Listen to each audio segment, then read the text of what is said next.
Hey there folks, welcome to Spectrum Pulse. We talk about music, movies, art and culture, and this is Billboard Breakdown.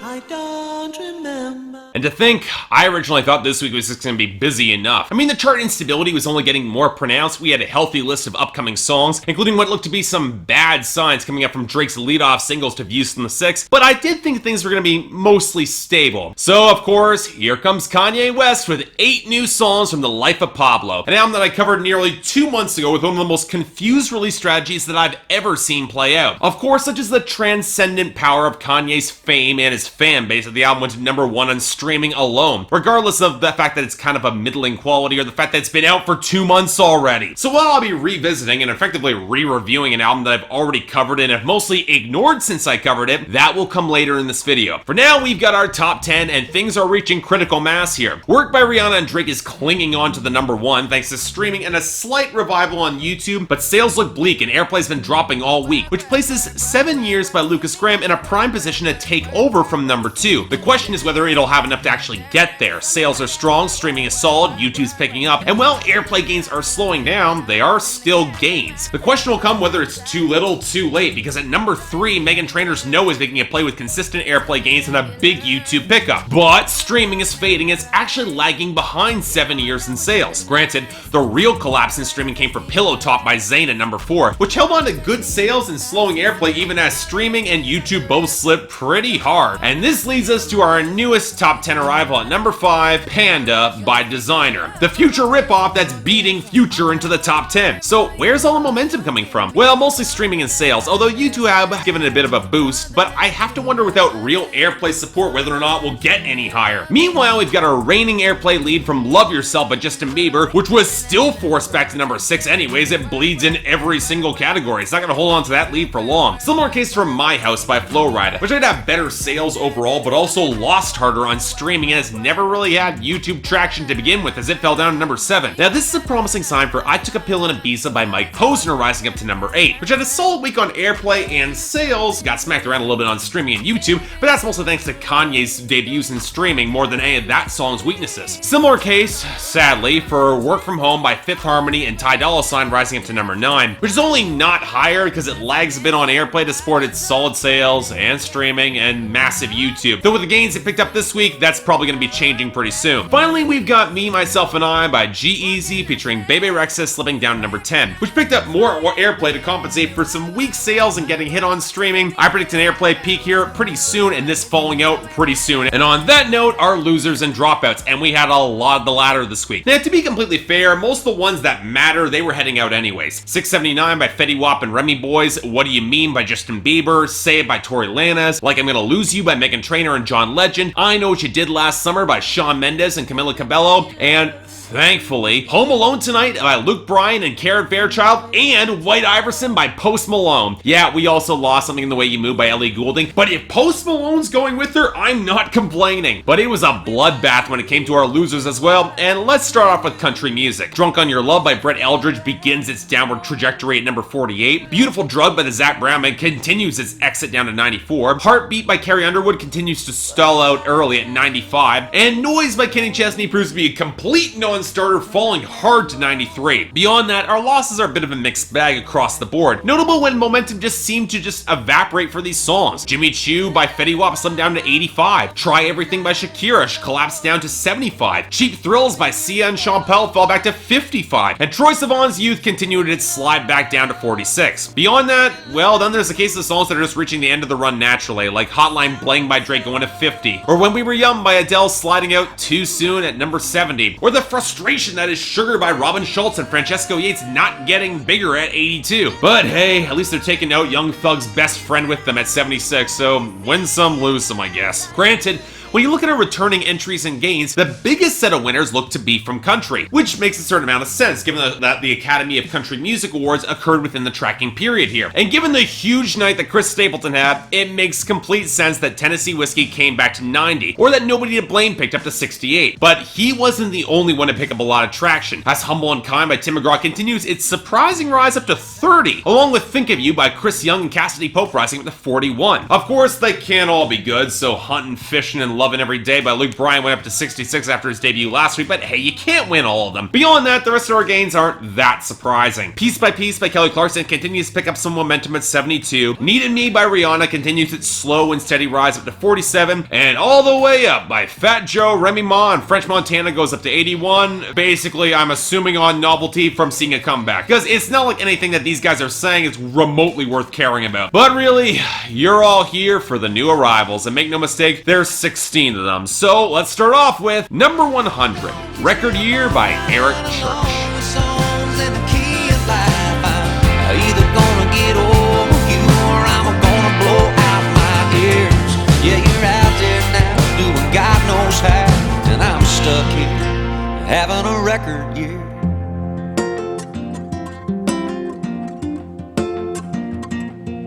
You know, I should be a little bit less surprised that Eric Church made his second single from Mr. Misunderstood this than I am. Mostly because if you saw my list of my favorite songs of 2015, this song made that list because it's amazing. It's hard to put out all the little things that just click for me with this track. The odd looped guitar that opens up the song with the spacious touches around the edges and never takes away from the intimacy of the track that breaks off into a solid acoustic touch groove that has the smoky rattle of flipping through boxes of vinyl, because that is what this song is. And the aftermath of the breakup in the song, Eric Church is burying himself in records and finding album after album to raise his spirits, trying to break out of the melancholy with whiskey and music and the mixed thrill of new discovery, and yet knowing that person with whom you would share it with is now gone. Look, I don't predict this song is going to be huge. It's a song for music nerds by a music nerd himself, but god damn it, it's a fantastic song and I really do love it. Check it out if you haven't, it's great. Number 99, Feedback by Kanye West. Sleeping on me, huh? Had a good snooze.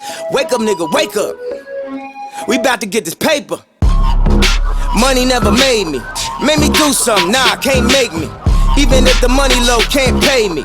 Even if the money low, can't play me. Of the many Kanye West songs that we're going to be covering this week, this is one that I did not expect to see in the Hot 100. Mostly because of the instrumentation, the dissonant, warping synths against the thicker crunch of the bass hits. This is something that might have been rejected from Yeezus or maybe government plate era Death Grips, and certainly not anything that's got radio viability. That said, the many disconnected ideas in the life of Pablo, Feedback's one of the few that tries to have a point in the song, following along the line of New Slaves from Yeezus and juxtaposing party gestures and luxury rap with systemic oppression of the black community, which might have actually had impact at a point if the final verse didn't dissolve into complaints about bloggers and PETA getting pissed off about Kanye West's fashion choices and him admitting that he cares more than he should. And even that could have worked before the entire song dissolves into an Oprah parody that, yeah, it is kind of funny, but doesn't fit within anything else here. I don't want to say this is a bad song. There were definitely worse tracks in the life of Pablo that thankfully did not make the charts this week, but this is easily the one where the lost potential shows through the most. In other words, it's not bad, but it's not good either. Number 98, Never Be Like You by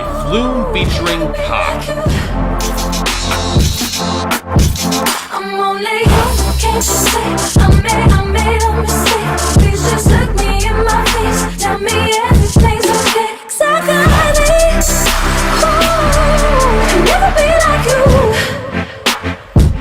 And now bringing together the topic of songs I didn't expect to debut in the Hot 100 thanks to off-kilter instrumentation, and being more surprised than I probably should be, we've got the second single from Australian electronic producer Flume, featuring vocals from Canadian singer Kai. And it's a weird little song, opening with gentle strings and glimmering fragments which break into a blocky synth and trap percussion progression that barely seems to build to a consistent groove, and on the bridge seems to even fall off key in the melody. I can't help but feel that it feels way too blocky to really complement Kai's vocals all that well, which is a shame because she actually sounds pretty solid here, singing about trying to find forgiveness and reconciliation as her self-doubt drove the relationship apart. I will say the lyrics push to the edge of melodrama, especially in the self-flagellation on the bridge. It's really quite overdone, but really the track is just so misshapen in the instrumentation that I'm less angry and more just kind of confused. Not for me. I can see why you like it, but again, not for me. Number 97, Come and See Me by PARTYNEXTDOOR featuring Drake. You don't ever come to me. You don't ever come to me. All she ever says, come and see me for once. Come and see me for once. You don't ever come to me. You don't ever come to me. You know, I think someone needs to explain to Drake that PARTYNEXTDOOR is not going to happen or become a thing. Hell, I thought his hype had peaked after he released his debut album in 2014, and the public reacted with profound indifference to the entire affair. I say that because, wow, this song is boring as tar and really sucks. Coasting off an incredibly muted melody and skittering trap hi-hat at the sort of lethargic, sluggish pace that feels twice as long as it really should. At least Future has energy because PARTYNEXTDOOR's moody drone makes him sound half asleep, which is kind of fitting for a track where he's trying to booty call for a girl, and yet she's asking him to come see her for once, asking for a little something more, hoping for that. And while PARTYNEXTDOOR tries to mumble some sort of apology because he does kind of have feelings for her, Drake decides to embrace the passive-aggressive douchebaggery of it all and flip it back on the girl. After all, why can't you take sick days and accommodate Drake? I mean, he doesn't even know if his decor that you're gonna have in your place is up to his standards. And it seems that all of your demands right now makes things being awfully one-sided. And girls like this guy? Why? Either way, if this is the lead-off single for PARTYNEXTDOOR's next failure, congrats on being just as tedious with a healthy dose of insufferable.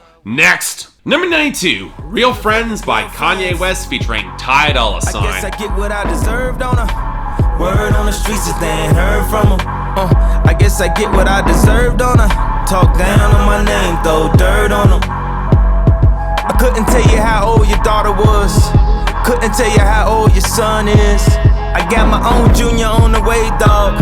Plus I already got one kid. You know, of all the songs from The Life of Pablo, this is the one that I would have no qualm saying it's legitimately great. There's a real sense of melancholy coming through in the faded backing synth against some great booming drums. Dolla's hook lands really well, especially when layered on top of Kanye's, and Kanye actually has bars that connect together and form a cohesive thought. Sure, it's not that far removed from his usual complaints about fame and how it warps people around them, but Kanye's framing extends more broadly, showing how his own neglect of his friends and family leads to it getting even worse, only exacerbated by the media that's hyper-focused on Kanye's life thanks to the Kardashians. Something with which you can tell that he's really not all that comfortable. Come with a great downbeat melody and a really beautiful outro, it's easily the best song from The Life of Pablo and a solid Kanye West standout. Definitely recommended, great track. Number 84, FML by Kanye West featuring The Weeknd. Can't let them get to me.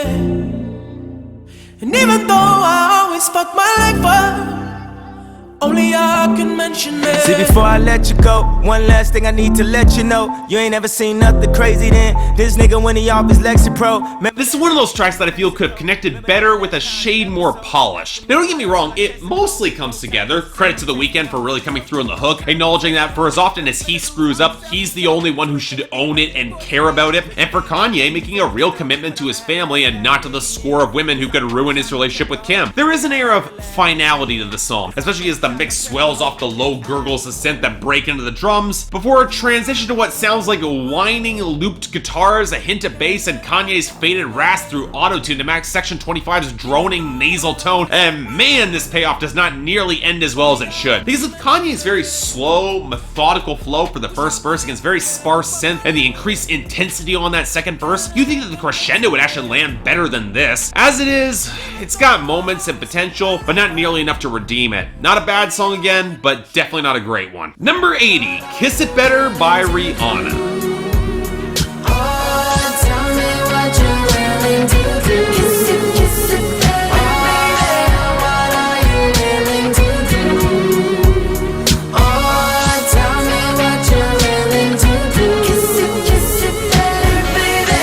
Okay, seriously, Rihanna, are you just not gonna release Desperado, a track with actual groove and punch? It's one of the best things you've ever recorded from Auntie. Okay, fine, I guess I can tolerate that, especially considering Kiss It Better is probably the best single that she's released thus far from that album. Riding off a real guitar groove with some gurgling snarl for the hook against the low, buzzing synth, and some solid underlying swell that works against the overdub, the lyrics place Rihanna in a situation of trying to bring back her broken relationship. But where Kai previously was deferential, Rihanna's outright aggressive, telling her ex to just screw his pride and just take her back already. And while I don't think this particular message has, well, any sort of tact, there's part of me that can actually kind of see this working because it is Rihanna and she's got the charisma, if only because, yeah, it's a damn good song. So, yeah, nice work. I like this. Number 74, Wasted Time by Keith Urban.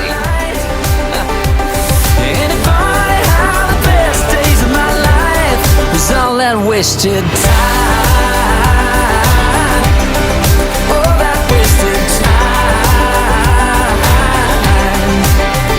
Okay, let's make this clear. I like Keith Urban, and I know that he's always made pop country that's right on the verge of just tilting into all-out pop. So with Wasted Time falling outright into pop with a brittle, buzzy synth lead driving more actual melody than, you know, any guitars accenting the song, with the only token 4-bar banjo solo implying any sort of real country touch, this is not a country song. Just accept that. I'm not gonna judge it as one, let's be fair here. But the frustrating thing is that it's not particularly good pop music either. It's breezy to the point of insubstantial, the reminiscence of an old relationship is cute, but doesn't have a lot of distinguishing detail that stands out, and I can't be the only one who thinks that the line, "the best days of my life was all that wasted time," is profoundly sad instead of actually being fun. Add in the flubbed rhymes on the bridge and the complete lack of any real drums, and the fact this will probably get play on country radio regardless. Ugh, gross. In other words, yeah, not gonna recommend this. Number 71, Waves by Kanye West featuring Chris Brown. I don't need to own you, no lie. Waves don't die, baby. Let me crash here for a moment. Baby, I don't need to. Sun don't shine in the shade.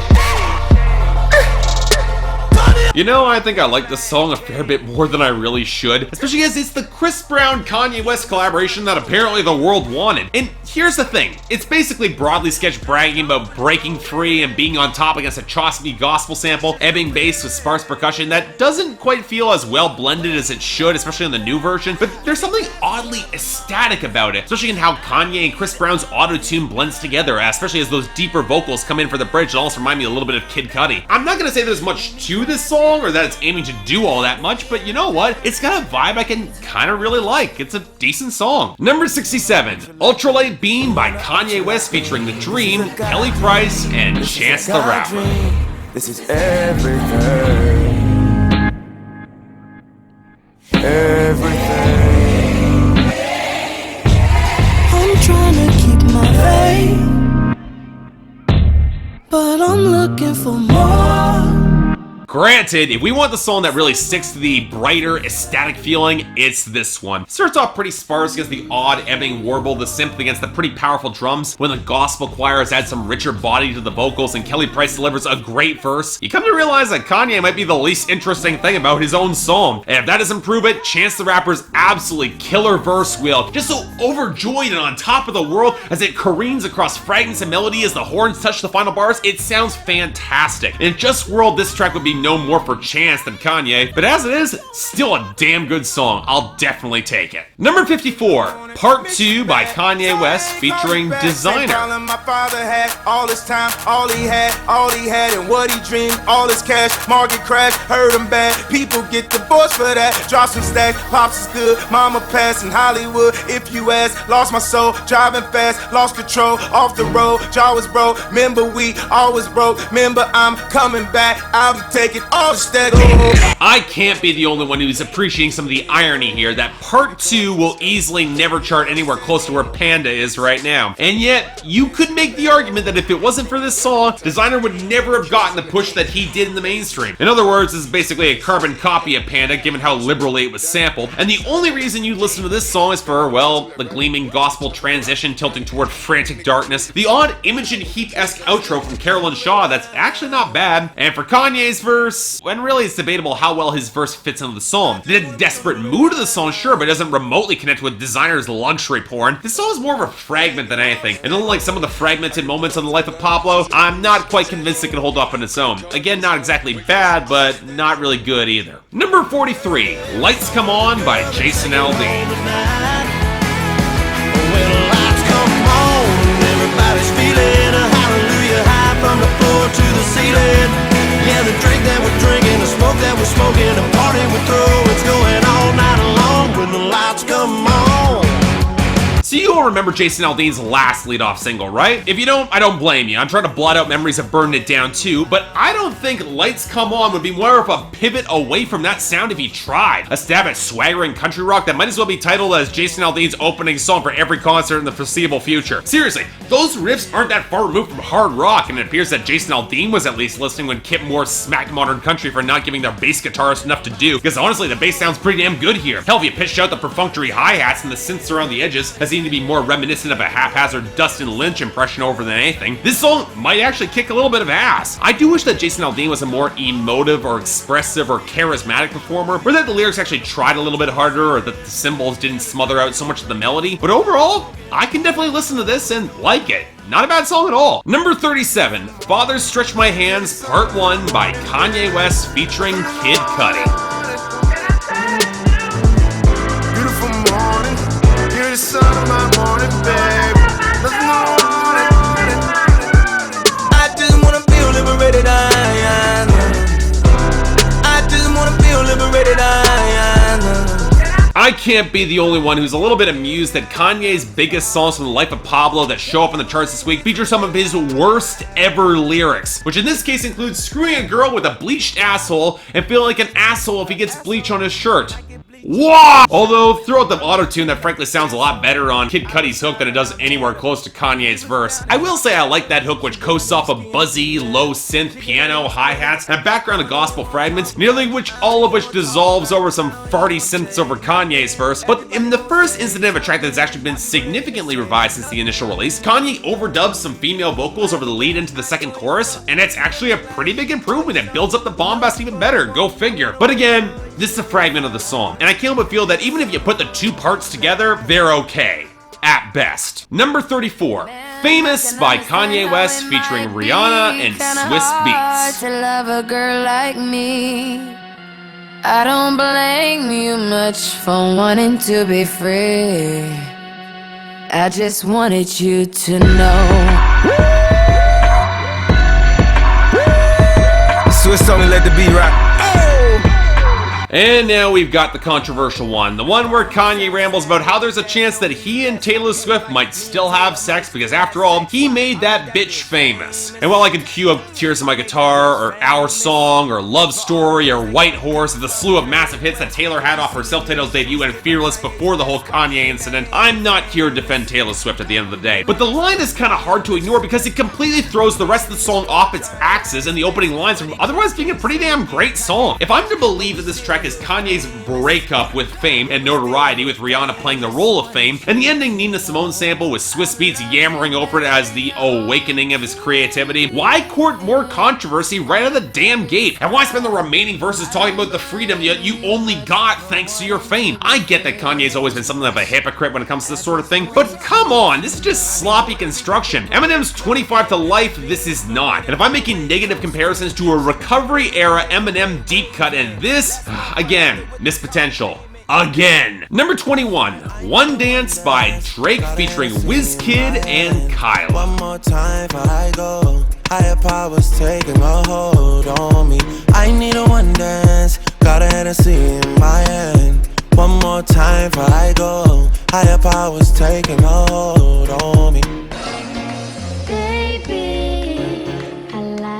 I had heard about the negative buzz on these tracks before I'd actually heard either song. The real concerns raised by critics and fans that they were far from Drake's usual standard. Now, speaking as someone who's been off the Drake hype train for a while now, since at least if you're reading this it's too late, if not earlier, I wasn't expecting much of the song. Turns out it didn't get much. At all. Now I'll admit I don't mind Drake singing, but what in the nine hells was he thinking pairing it with such a sloppily mixed and stiff dance hall riff with a lo-fi piano bouncing against a popping beat in between sampled crooning from WizKid and Kyla that's either so badly mixed or so lazily delivered to basically be filler? You give WizKid a bridge against a guitar line and bassy synth mix so low you can barely hear the guy, or the Kyla sample that's so thin of such poor quality it doesn't fit whatsoever with the rest of the mix, coupled with lyrics that are pretty thin at best. I might as well consider it a mercy if the song feels so underdeveloped that it ends after barely 3 minutes. And if this is a sign of what we're getting from Views from the Six, yeah, yikes, not good. And finally, number 16, Pop Style by Drake featuring Jay-Z and Kanye West. 301 shit. All my niggas wanna do is pop style. Turn my birthday into a lifestyle. Tell my mom I love her if I do not make it. Got so many chain, they call me chain and tater. Okay, first off, I'm not referring to Jay-Z and Kanye West as the throne. If you only drop 2 lines here, Jay-Z, you're not a partner in crime with Kanye West here. Putting that bit of semantics aside though, oh yikes, this is not very good either. For one, who the hell chose that synth tone against a low gurgle of bass, very muted piano, and muddy hi-hats, which only gets a little bit better when it picks up a bit of a brighter tone and yet feels completely submerged? And what the hell is up with Drake's flow, where he sounds completely checked out and proceeds to spit some really terrible bars? Got so many chains they call me Chaining Tatum, Justin Timberlake references that feature stuttering, and does anyone remotely believe that people are out to get Drake besides the inevitable Kendrick Lamar smackdown that is only a matter of time and will probably be very well deserved? Really, if we're looking for the one person who saves this song, it's actually Kanye West. His bars aren't great, including a repeat of that stuttered Justin Timberlake reference, but at least they're marginally clever around the edges. But let's get real here. The only reason this track has had any traction is because of the names attached to it, because otherwise it's a completely limp song with Drake sounding lazy as hell with a non-hook. If this makes views from the 6, again, not a good sign. So this is our long week, and wow, we got a mixed bag of quality here that actually lays out the best and the worst pretty easily. At the worst, you'll find Drake on both for completely different reasons, as Come and See Me with PARTYNEXTDOOR snags worse for total obnoxiousness, and One Dance with WizKid and Kyla for sheer production incompetence. For best, yeah, no question, Record Year by Eric Church just runs away with it, but Kanye West is getting the honorable mention with Real Friends and Ty Dolla $ign. It's a great song, I'm not complaining, I really liked it. Let's hope for a bit of a lighter week coming up soon, but until then, I'm Mark, you're watching Billboard Breakdown on Spectrum Pulse, and I'll see you next time.